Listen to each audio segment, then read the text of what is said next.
Hi అండి, welcome to అనురాగాలు. ఈ వీడియోలో మన పాతకాలపు వంట అయిన ఉలవచారు ఎలా తయారు చేయాలో చూద్దాం. ముందుగా ఒక 2 చిన్న గ్లాసెస్ ఉలవలైతే నేను తీసుకున్నానండి. మీకు అవసరమైన క్వాంటిటీని బట్టి మీరు పెంచుకోవచ్చు. ఉలవలు మనం నీట్గా క్లీన్గా కడిగిన తర్వాత ఓవర్ నైట్ మనం నానబెట్టాలండి. అంటే అట్లీస్ట్ 8 అవర్స్ అయినా నానాలి. ఉలవలు తొందరగా ఉడకవండి, చాలా టైం పడుతుంది. కాబట్టి మనం ముందు రోజు నానబెట్టుకుంటే నెక్స్ట్ డేకి మనం చేసుకోవడానికి చాలా ఈజీగా ఉంటుంది. నేను నైట్ అయితే నానబెట్టాను. నైట్ మొత్తం నానిన తర్వాత మార్నింగ్ అయితే ఈ విధంగా నాని ఉంటాయి. తర్వాత ఈ వాటర్ని కూడా మనం వేస్ట్ చేయొద్దండి. ఆ వాటర్ ఏ వాటర్లో అయితే మనం నానబెట్టామో అదే వాటర్ యూజ్ చేసుకోవాలి. దాంతోపాటు ఇంకొంచెం ఎక్కువ వాటరే యాడ్ చేసుకోండి. అండ్ కుక్కర్లో ఉంచి కుక్కర్ అట్లీస్ట్ ఒక 7 to 8 విజిల్స్ వచ్చేంత వరకు మంచిగా ఉడకనివ్వండి. ఉలవలు ఈ రకంగా ఉడికిపోవాలండి. మనకు కొంచెం టైం పడుతుంది, కాకపోతే టైం తీసుకొని ఉడికిస్తేనే టేస్ట్ ఉంటుందండి. ఉలవలు చక్కగా ఉడికిన తర్వాత ఈ విధంగా మనం వడకట్టుకుంటే ఉలవ కట్టు వస్తుందండి. అండ్ ఉలవలు ఇంత మెత్తగా ఉడికిపోయి ఉండాలి. మీరు ఒకవేళ థిక్నెస్ కావాలి అనుకుంటే ఈ ఉడికిన ఉలవలని కొద్దిగా మిక్స్ చేసుకొని యాడ్ చేసుకోవచ్చు. ఈ తీసుకున్న రసంలో మనం ముందుగా చింతపండు నానబెట్టుకొని ఆ చింతపండు గుజ్జు తీసుకోవాలి. ఆ చింతపండు గుజ్జు కూడా వేసి ఈ ఉలవ కట్టు ఏదైతే ఉందో కంప్లీట్గా హాఫ్ అయ్యేంత వరకు మనం మరిగించాలండి.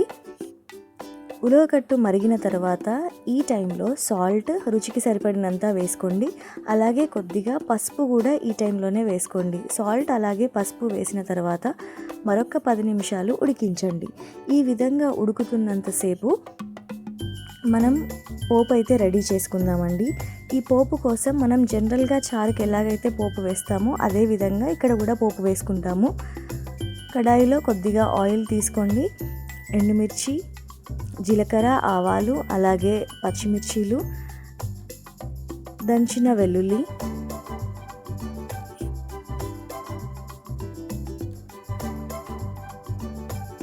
ఇవన్నీ వేసి చక్కగా వేయించాలండి. తర్వాత ఒక ఉల్లిపాయ సన్నగా కట్ చేసుకొని వేసుకోవాలండి. ఈ ఉల్లిపాయ ముక్కలు కంప్లీట్గా మగ్గాల్సిన అవసరం లేదండి. కొంచెం ఉడికినట్లయితే ఒక 5 to 6 మినిట్స్ ఉడికితే సరిపోతుందండి. అలాగే కొద్దిగా కరివేపాకు వేసుకొని కంప్లీట్ డ్రై ఫ్రై అవ్వకుండా చూసుకోండి. తర్వాత మనం పోపు వేసి కలపక ముందు రుచికి సరిపడినంత కారం వేసుకోండి. కారం వేసి 5 నిమిషాలు మగ్గిన తర్వాత ముందుగా మనం ఏదైతే పోపు రెడీ చేసుకున్నామో ఆ పోపుని ఈ చారులో వేసి మరొక 5 to 10 మినిట్స్ ఉడికించినట్లయితే మనకు ఉలవచారు రెడీ అండి. ఈ ఉలవచారు హెల్త్కి అయితే చాలా మంచిదండి. అండ్ ఈ రోజుల్లో మనము తినే ఫుడ్, జంక్ ఫుడ్ కానీ ఇట్లాంటి ఫుడ్స్ అన్నీ తింటున్నప్పుడు అప్పుడప్పుడైనా ఇట్లాంటి హెల్తీ ఫుడ్స్ తింటే మన ఆరోగ్యానికి అది చాలా మంచిది.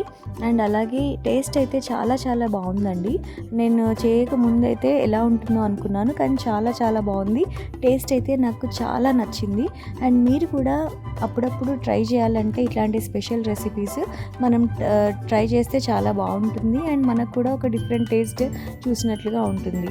And if you like this video, please like, share and subscribe, and please comment for more recipes. Thank you.